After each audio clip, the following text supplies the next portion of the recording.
가이사랴에 살던 백부장 고넬료가 환상을 보죠. 비록 그가 환상을 볼 정도로 경건한 사람이긴 합니다. 하지만 유대인 그 이상에서 넘어가지 못했죠. 예수 그리스도를 또 그분의 복음을 아직 접해보지 못했습니다. 그래서 하나님께서는 고넬료에게 무려 50km나 떨어진 욥바에 있는 베드로를 청하게 하십니다. 여러분, 무드장의 이름이 뭐죠? 예, 오늘 읽었잖아요, 여러분. 읽었는데도 답을 못 하시면 어떡해요. 자, 무드장의 시몬입니다. 그럼 베드로의 이름은요? 예, 시몬. 네. 둘 다 이름이 같아요. 그래서 오늘 성경에 보면 베드로를 말할 때 더 정확하게 말해줍니다. 5절인데요. 베드로라 하는 시몬을 이렇게 정하라고 합니다. 예. 자, 베드로의 본래 이름은 시몬인데 베드로라 불리고 있습니다. 그래서 우리는 시몬이라는 그건 잘 기억 안 합니다. 못 합니다. 거의 다 뭐로 하죠? 베드로로 압니다.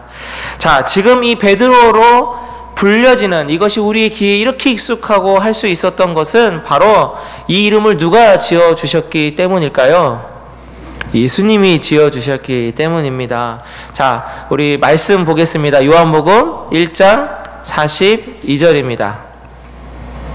제가 읽어드릴게요. 자, 예수께서 보시고 이르시되 내가 요한의 아들 시몬이니 장차 게바라 하리라 하시니라. 가로 열고 게바는 번역하면 베드로라 가로 닫고. 네. 자, 주님께서 당신 앞에 온 시몬을 보셨습니다. 근데 지금 1장 42절에 여기서 보시고라고 하는 이 보다에 해당하는 것은 그냥 이렇게 본다라는 의미가 아니라 주목하여 관찰한다라는 의미가 있습니다. 자, 예수님이 그냥 보시는 것이 아니라 예수님이 만약에 지금 이 자리에서 저나 여러분을 주목하여 관찰한다 하시면 어떨 것 같습니까?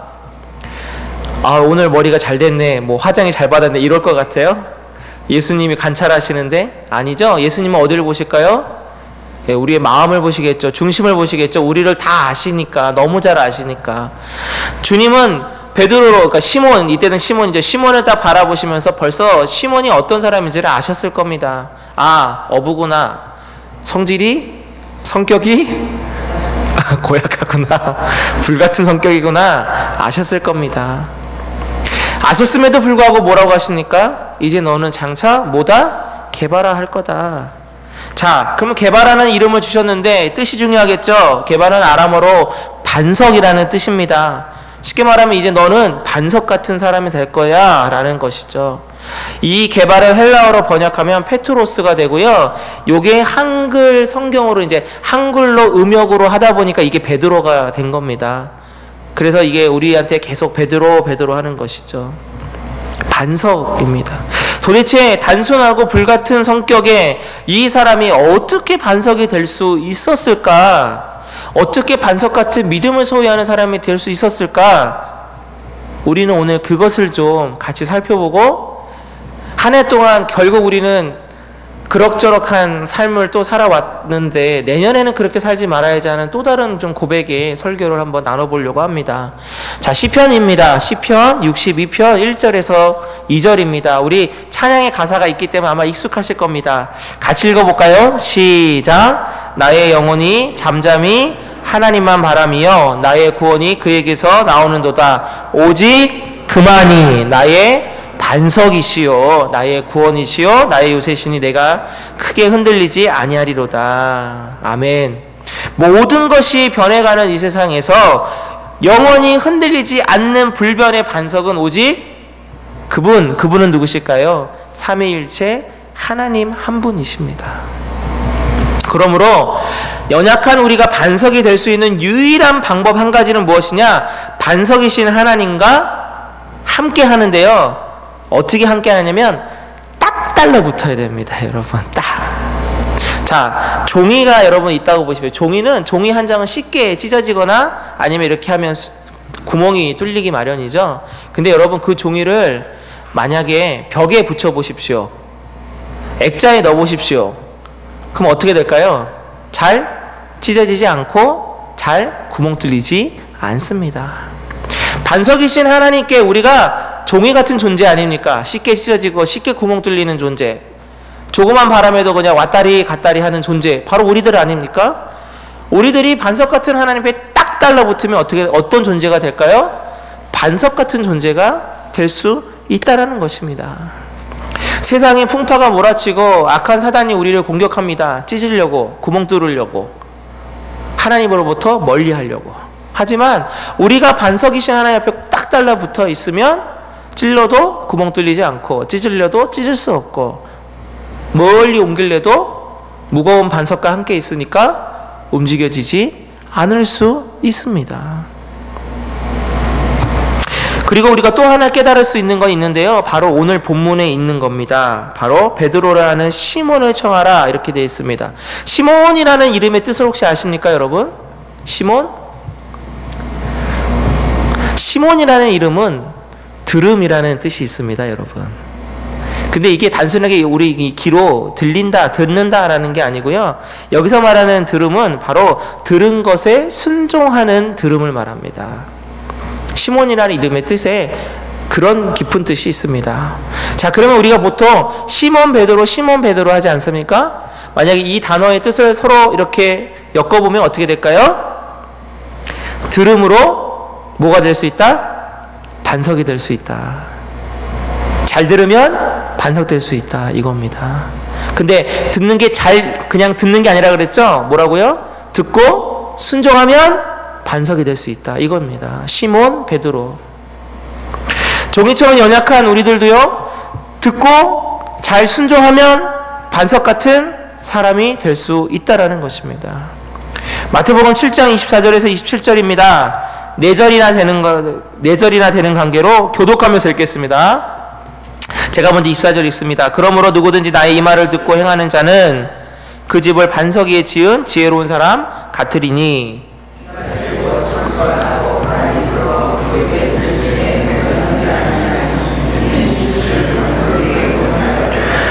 나의 이 말을 듣고 행하지 아니하는 자는 그 집을 모래 위에 지은 어리석은 사람 같으리니.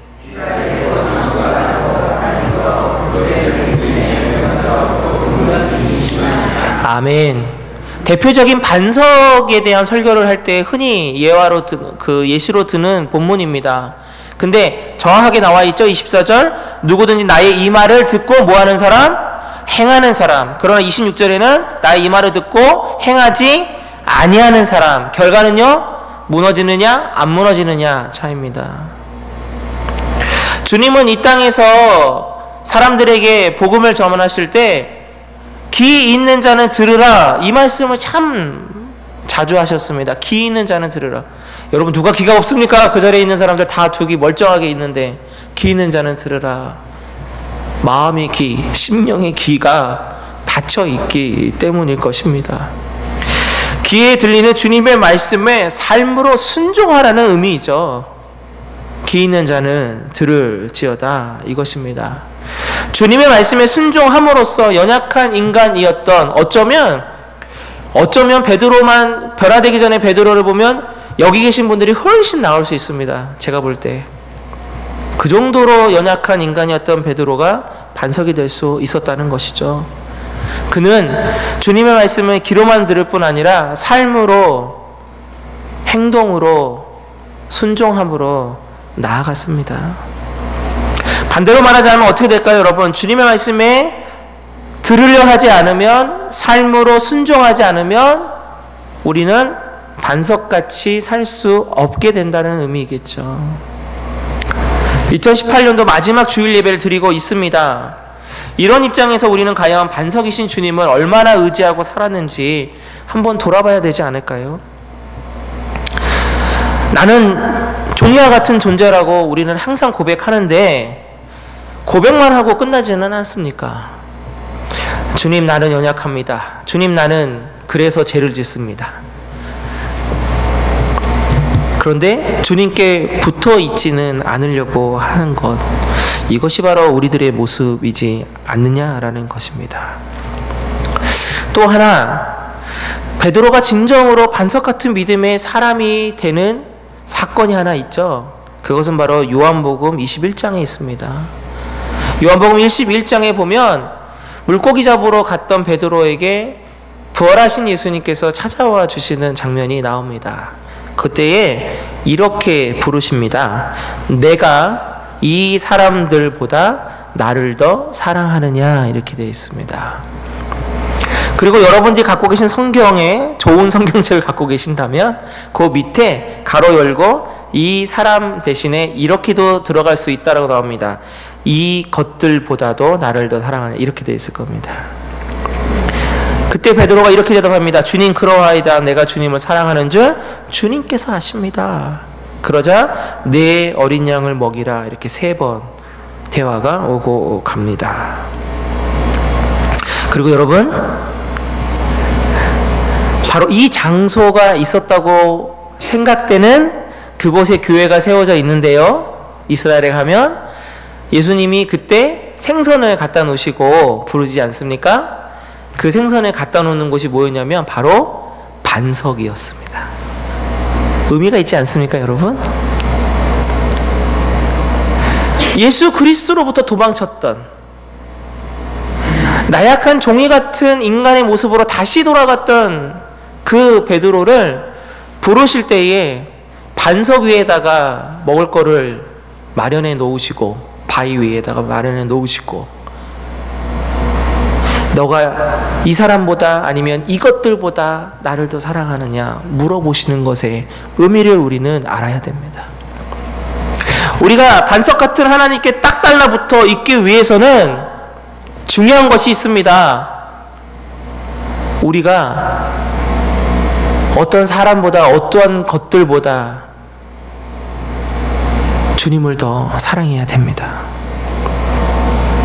그때 우리는 반석이신 주님께 붙어 있을 수 있는 겁니다. 내 삶에 주님보다 더 사랑하는 사람이 있고 더 사랑하는 것들이 생기는 그 순간에 종이같이 연약하고 정말 쉽게 찢을 수밖에 없는 우리가 주님으로부터 떨어져 나와버리면 그때부터 우리는 반석이 아니라 언제 어느 때에 쓰러지고 날아가고 죽을 수밖에 없는 그 존재가 될 수밖에 없는 것입니다. 그렇기 때문에 우리는 주님의 말씀을 들으며 삶에서 말씀대로 순종하며 살아가야 됩니다. 올 한 해 우리가 그렇게 살지 못했음을 여러분 고백하시길 바랍니다. 인정하셔야 됩니다. 그리고 주님 앞에 회개하고 철저하게 기도하며 오늘과 내일을 좀 나아가야 되지 않겠습니까? 사랑하는 성도 여러분, 우리 모두 영원한 반석이신, 변치 않는 반석이신 하나님의 말씀을 들으시기를 원합니다. 다만 귀로만 들으려고 하지 마시고 삶으로 듣고 삶으로 순종하는 여러분 되시기를 원합니다. 올 한 해 부족한 부분 회개하고 진정으로 진심으로 회개하면 다 용서해 주신다는 말씀을 붙잡고 회개하고 훌훌 털어버리시고 새롭게 다가오는 신년에 우리가 만났으면 좋겠습니다. 내일 송구영신 예배 때 만나고요. 내일 혹시나 못 오시는 분들은 돌아오는 주일날 훌훌 털어버리고 기쁨으로 만나기를 원합니다. 그것이 하나님이 우리를 인생의 반석으로 믿는다는 증거입니다. 우리의 삶을 영원한 반석으로 세우는 유일한 길입니다. 생명 되시고 진리이시고 오직 한 길이신 예수 그리스도, 그 말씀을 우리가 듣고 삶으로 나타내며 반석에 꽉 붙들어 살 때에 바로 저와 여러분도 충분히 반석 같은 우리들이 될 줄로 믿습니다. 우리 마지막으로 성경 한 구절 같이 읽고 말씀을 마칩니다. 이사야 26장 4절입니다. 자, 우리 다짐하며 고백하는 의미입니다. 큰 목소리로 함께 읽겠습니다. 시작. 너희는 여호와를 영원히 신뢰하라. 주 여호와는 영원한 반석이심이로다. 아멘.